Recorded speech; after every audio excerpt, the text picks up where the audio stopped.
Hi everyone, welcome to ROK Studios live here at Automation Fair in Chicago. My name is Alexandra Lim. I am the Portfolio Marketing Manager for on-premise design software, and we're excited to be here to talk about DevOps. Joining me today are my two colleagues, experts in their respective careers. First, I want to introduce you guys to Derek Miller. Derek Miller is a developer and architect for one of our software portfolios, Studio 5000, and he has over 20 years of software development experience. I also want to introduce you to Jessica Forgeitz. Jessica Forgeitz is a technical platform lead for our networks infrastructure portfolio and has been a leading technical leader for our customers in her industry. So our goal today is to uncover how principles of DevOps are applied to the respective fields and how we can take lessons learned from software development and apply it to physical systems and industrial automation. So if you're viewing from home today, we welcome you to drop some comments or questions in the chat for our two experts throughout the live stream here. But thank you, Derek and Jessica, for joining me today. Yeah, we're excited to be here. All right. Excited to be here, Alex. Thank you. Thank you. You guys ready to dive in? Yep. Yeah, let's go. All right, Derek, my first question is for you. So DevOps is a term you hear a lot in the software development world, right? It's the marriage of software development and IT operations. And it's about bringing those two disciplines together so you can deliver software faster, more reliably, and at scale. So when you're developing new code, how does DevOps shape your priorities around innovation, reliability, and scalability? Yeah, and it's a great question. So today in modern software development, you have to have a DevOps system in order to hit those priorities that you're talking about. If you think about innovation, it's not just enough to build something new and cool, it's got to hit the mark on customer needs. When we're talking about reliability, you can't tack it on and shove it out the door at the last minute. You've got to build it in from the very beginning. So processes like continuous integration, automated testing, and others that are under the umbrella of DevOps really are key to getting those tight feedback loops so that you can see when you're off track and you need to course correct. Now, it's one thing to have one set of loops, but if you've got dozens of engineers across the globe like we do on Logix Designer, or even hundreds like some of our customers do, you've got to be able to scale that system. You need dozens or hundreds of feedback loops so that all those engineers can feel confident in the changes that they're making. So those are some key aspects of our DevOps system that make us confident with what we're doing, able to deliver that quality and that innovation. All right, great. And Jessica, how did those principles show up in manufacturing? Yeah, so in manufacturing, it's similar, I would say, a lot of similar motivations. So it's obviously harder to do testing on the real equipment that's running maybe a very critical process. And reliability is going to be paramount in those situations. So using emulation tools like our Emulate 3D to automate that testing and potentially get hundreds and hundreds, maybe even thousands of iterations of testing in before deployment on an actual system is a key to driving those reliability metrics. And from an innovation perspective, sometimes there's resistance towards change because of the criticality of these systems. So being able to leverage that emulation capability to essentially try out maybe new, more innovative things that you're looking to do to solve real-world problems is a key factor in where we're seeing a lot of folks adopt DevOps principles in the industrial sector, or industrial DevOps, as we like to call it at Rockwell. Yes, and actually that brings me right to my next question, actually. Okay. So we know that in industrial automation, upgrades and changes are needed, and they're usually approached very cautiously, right? Because downtime isn't an option for a lot of our customers.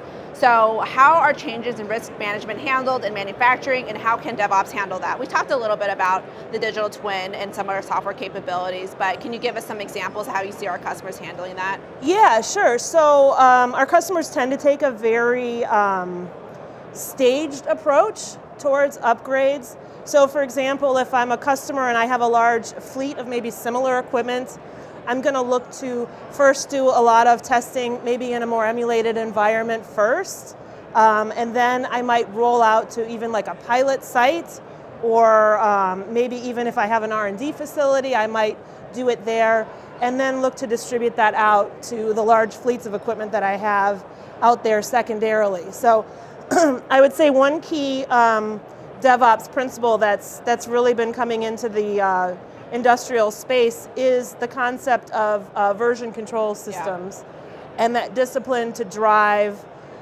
that revision control, because sometimes it can get a little bit complex when you have maybe large fleets of equipment, some running one variant versus another. So keeping track of all of that and having actual systems that enforce those policies is a key area where we're seeing a lot of examples early on. Yeah, and I would say, we're not developing a live system, we're building a product in Logix Designer, but there's actually a lot of strong parallels from what you're saying. Yeah. One of the key ideas in DevOps is to take what would be a big change, break it down into a small testable piece and stage it through a pipeline. Really talking about the scalability of DevOps and getting all of that feedback quickly is really parallel between the two. We talk a lot in Logix Designer about how our main branch in Git is kind of like a production environment in some sense. That's where we build our internal releases, our beta releases, our final customer releases. So getting a bad change onto that main branch is like getting it into production. It can ripple out across the company, cause us to be delayed, which can cause our customers to be delayed, and nobody wants that. So DevOps systems also give you a strong quality gate to prevent those kind of bad changes from getting onto that main branch. Yeah, that quality is really key there. Right, and that traceability between the multiple branches that you're managing as a team, right? Right, absolutely. Yeah. Yeah, great. And then my next question for you guys is, can you describe the level of adoption in your respective industries?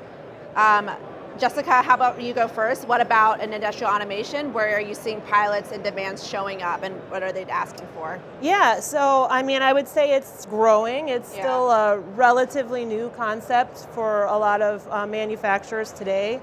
So version control is a key area where we're seeing a lot of early adopters start from a journey perspective. So some of the processes to manage different revisions of software between different assets. Because keep in mind, also some of our customers have large, even libraries of code that they're managing. So they may have certain libraries to do certain things that they're standardized on. And then when one library gets updated, they may have that deployed into several different assets around the world. So it's not always as simple as a bunch of assets that are largely similar. Sometimes you have these libraries that live within your assets that you're trying to manage and maintain. So that's where we're seeing a lot of customers start their journey. Another thing that's maybe a bit more mature, that's been around longer, is just the concept of redundancy and HA, which has been a tried and true mechanism for a number of years. And HA, you're talking high availability for our physical systems? Yes, okay. yes, thank you. Just clarifying. Using acronyms. Yes, so you'll use that to essentially allow you to roll a change in and not take a system down in the process of doing so. So that's maybe a little bit more mature of a concept, but certainly a DevOps principle. Yeah, one of the more prolific examples Yes, that yes. runs the same way, exactly. Yeah, I think another example kind of along those same lines is some of the automation that's being used with some of our existing products, like Control Flash as an example, which you can use the SDK to essentially automate updates to a large number of equipment that you may have out there. Right. So. All right, Derek, we know that your adoption is a little bit more prolific, so can you tell us how you saw that in your journey with Studio 5000? Yeah, absolutely. So in the software development industry, DevOps has gone from a trend, kind of an optional cool new thing, to just the expectation. If you're building a new piece of software today, it's assumed you're going to use VCS, you're going to automate your builds and tests, you're going to do continuous integration. For a product that's been around a little bit longer, especially depending on the size of the code base and how long it's been around, there's unfortunately no magic switch we can flip. So for Logix Designer, I would have loved to just wave a magic wand and poof, it's all modern.